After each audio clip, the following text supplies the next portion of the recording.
জলবন্দি ভরতপুর ১ নম্বর ব্লকের একাধিক গ্রাম, বন্ধ যাতায়াতের রাস্তা, বন্ধ স্কুল, তিলপাড়া ব্যারেজ থেকে জল ছাড়ায় এবং টানা বৃষ্টিতে বন্যায় ভয়াবহ পরিস্থিতি। তিলপাড়া ব্যারেজ থেকে লাগাতার জল ছাড়ার সঙ্গে টানা বৃষ্টির ফলে মুর্শিদাবাদের ভরতপুর ১ নম্বর ব্লকের বিস্তীর্ণ এলাকা এখন বন্যার কবলে। বিশেষ করে ছত্তরপুর গ্রামের পরিস্থিতি অত্যন্ত শোচনীয় হয়ে উঠেছে। যাতায়াতের জন্য মানুষজন টিনের তৈরি নৌকা কিংবা গুড়ের কড়াই ব্যবহার করছেন। গ্রামের অধিকাংশ জমি জলের নিচে চলে গেছে। বহু বাড়ি এবং রাস্তাঘাট এখনো জলমগ্ন। জল ঢুকে পড়েছে শিক্ষা প্রতিষ্ঠানেও। ছত্তরপুর প্রাথমিক বিদ্যালয় বিগত 7 দিন ধরে বন্ধ রয়েছে। বিদ্যালয় কর্তৃপক্ষের পক্ষে কোনোভাবেই শিক্ষা কার্যক্রম চালানো সম্ভব হচ্ছে না। চারিদিকে বন্যার জলে ঘেরা এই গ্রামের বাসিন্দারা কার্যত ঘরছাড়া হয়ে পড়েছেন। স্থানীয় বাসিন্দা ফাল্গুনী মণ্ডল জানান, একবার ইব্রাহিমপুর থেকে ত্রাণ এসেছে, কিন্তু আমাদের গ্রামের সকলে পায়নি। আর যা আছে তাতেই বা কদিন চলবে, আমাদের কেউ খোঁজও নেয় না। তিনি আরও বলেন, আমাদের গ্রামের একমাত্র মন্দিরটি জলের তলায় চলে গেছে। শ্রাবণ মাস চলছে, 7 দিন ধরে আমরা পূজা দিতে পারিনি, জল ঢালতেও পারছি না। এই এলাকায় বিদ্যুৎ পরিষেবা বন্ধ রয়েছে 7 দিন ধরে। পানীয় জলের তীব্র সংকট তৈরি হয়েছে। ওষুধের অভাবেও বহু মানুষ সমস্যায় পড়েছেন। স্থানীয় বাসিন্দাদের অভিযোগ, এখনো পর্যন্ত প্রশাসনের তরফ থেকে পর্যাপ্ত উদ্যোগ দেখা যায়নি। গ্রামের এক প্রবীণ ব্যক্তি বলেন, এভাবেই 7টা দিন কেটে গেল, আর কতদিন আমাদের এমন দুর্দশার মধ্যে থাকতে হবে জানি না। সমস্যা হচ্ছে আমরা এতগুলো লোক আছি, তবু একটা টিউবওয়েল নাই সরকারের। আবার আমাদের জল যারই ঘরে আছে একটা, সে তো মানে একটা করলে বুঝতেই তো পারছেন, সবারই তো অসুবিধা হবে। অবস্থায় খারাপে আছি, তা আমাদেরকে তো এখনো অবধি সরকার থেকে কোনো অনুদান দিল না, কিংবা আমাদের কোনো খবর নিল না। তাহলে সে যে ইব্রাহিমপুরে হয়ে গেল না, না আমাদের আসেনি। শুধুই এসেছিল একটা করে ঝুলার মধ্যে 4 প্যাকেট মুড়ি, 2 প্যাকেট বিস্কুট, আর একটা ছিল চিড়ে 500 চিড়ে, 500 চিনি, আর 2 প্যাকেট ওই বাচ্চাদের জন্য দুধ। ওটা পাওয়া আজকে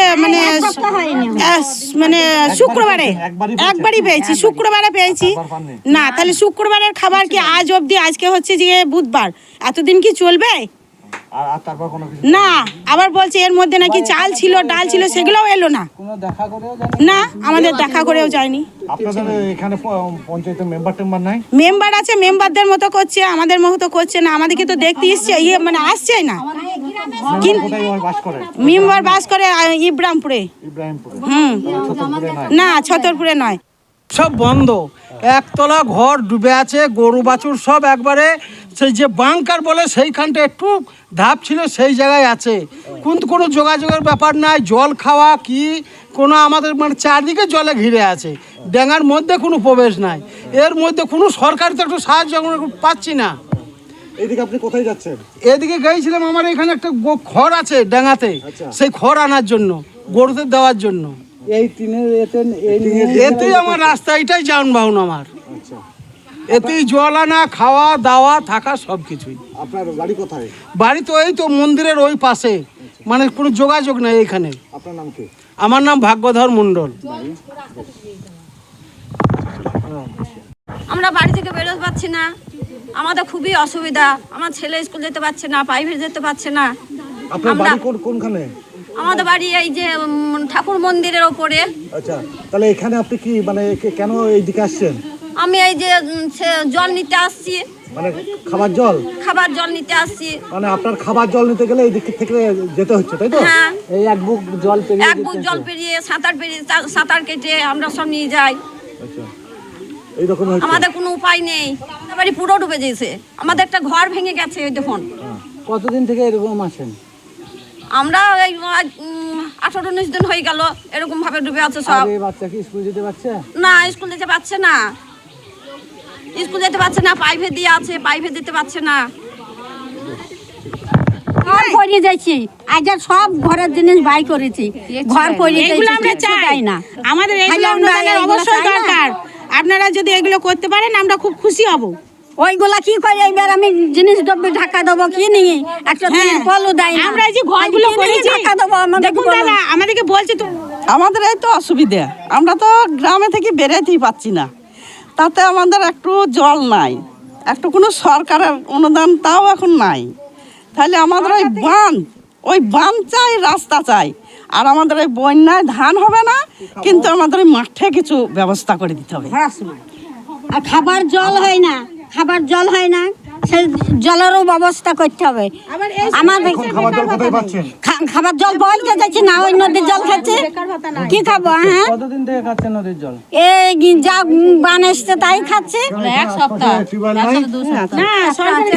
লাইন থাকছে না, মোটর আছে তার লাইন থাকছে না, খালি কি খাবো? আমাদের মোটর নাই, আশেপাশে মোটর আছে, তাদের বাড়িতে মোটর থাকবে, তবে তো আমরা জলটা খাইতে পাবো। তাহলে কি করি?